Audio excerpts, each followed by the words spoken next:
had to invent this person. David Goggins is an introverted, soft kid that got beat up growing up, and mindset had to lie to create friends, to get friends, to be accepted.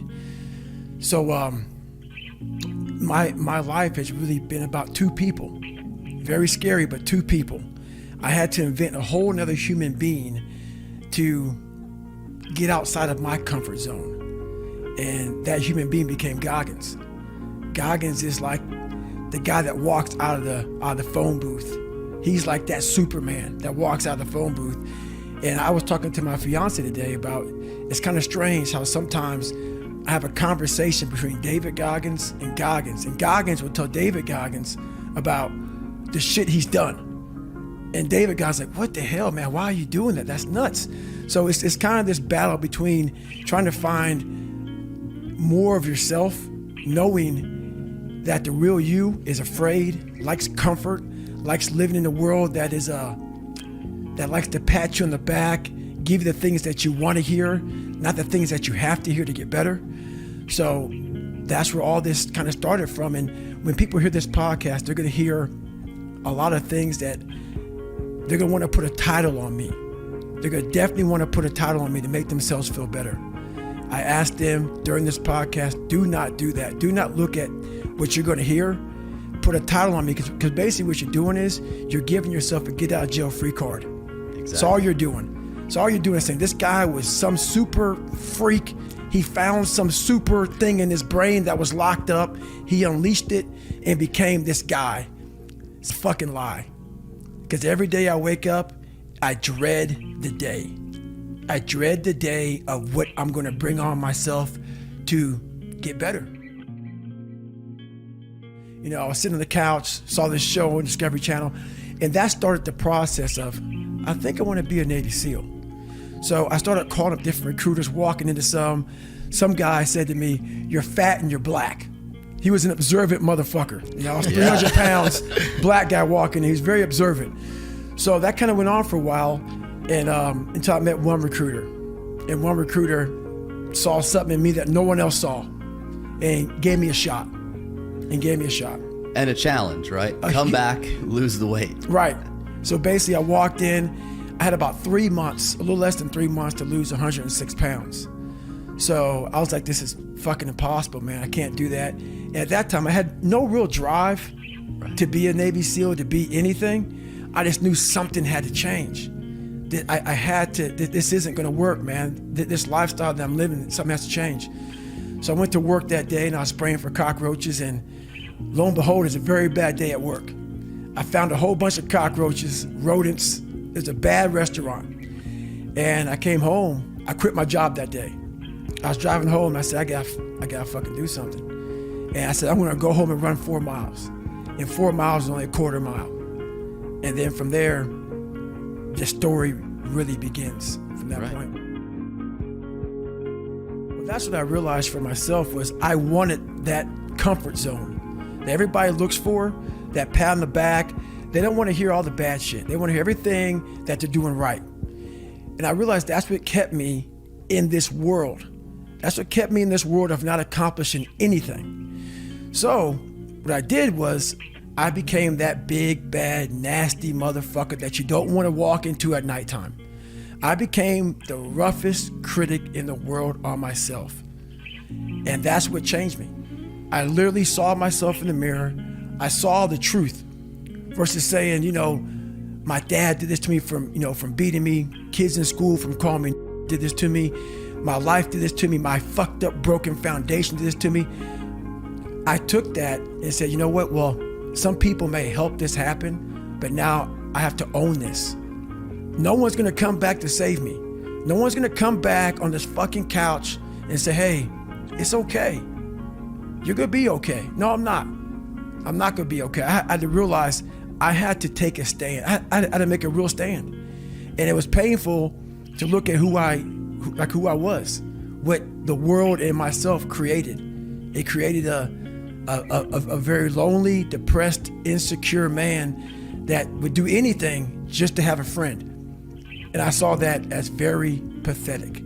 When you look at the truth, it becomes very ugly and pathetic. I'm really good at creating an enemy. I'm really good at creating something that I'm against. And I'm also good at, if you ever tell me something that I cannot do, I'm gonna let you know that I'm doing it. Right. Somehow you're gonna fucking know one way or another that I'm doing it. It may not be like in your face. I may make sure that I run across the daggone world. So then it's on the news and you turn the news on and say, how the hell did he do that? I want to do something that you know I'm here. I'm here. So every time I lose like a big significant amount of weight, I call that recruiter up and say, hey man, I'm here. I'm here. And before I knew it, man, this guy became almost like my best friend at that time. Because I started actually changing his life. He started seeing, wow, man, like, I'm glad I took a shot on this guy. Right. And not only did I lose weight, I had to go back and take the ASVAB test again. It was like a watered down SAT a couple more times just to get in the Navy SEAL. So it was a big process. So that 3 months was packed full of like failures, depression, even more. But what I found out in that whole 3 months, I lived a lifetime. In that 3 months, I started realizing if I can flip these insecurities upside down, if I can flip this fear, if I can flip all this shit that made me this depressed, insecure guy, if I can flip it and make it work for me versus against me, I started seeing the power in failure, the power in insecurity, the power in self-doubt. Because I looked at everybody, it may not be true, but that's how I looked at everybody as being way above me. I thought to myself, if I can be at the lowest part in the world, in the sewer, and be able to overcome all this shit, I started using that as power. And I slowly started passing the guys from Harvard, the guys from MIT, the guys who were from great families and shit. I'm like, oh my God, I'm catching up. I had nothing. So I started flipping it and using it as power. Well, there's something that I invented a long time ago. And when you have nothing to draw from, I was able to find strength in every molecule of this earth. I'm able to be in a room with nothing, with no motivation, no inspiration, nothing, and find it. So what I did in those situations was I invented this thing called taking souls. When everybody's all fucked up and you're exhausted and you're weak and you're tired and you're looking around and everybody looks as bad as you or even worse, I'm like, you know what? I want to now make a statement. It's the perfect time to make a statement.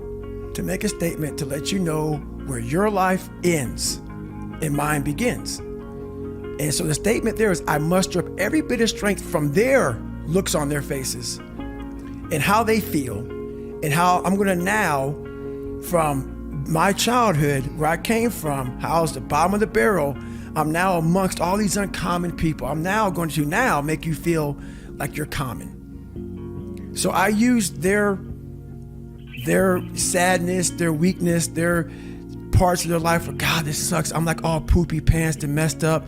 I used that for my strength. And I have this moment of like, let's say we're in the sand, we're running or whatever. I will do a surge. I will do something when everybody's like, how the fuck is he doing this?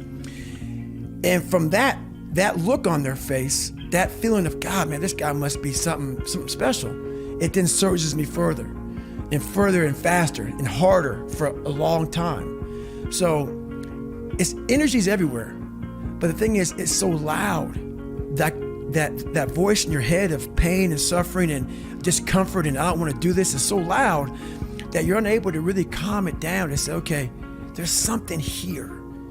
It's a patient calm that you have to bring yourself to say, I know I have something here, but that voice is so powerful that it just wants you just to, let's leave. Right. We're done. It spazzes you out and you want to go versus saying, let's take a second. Hang on. Before we spaz the fuck out, hang on. And in that moment, you can think clearly and find that strength out there for you.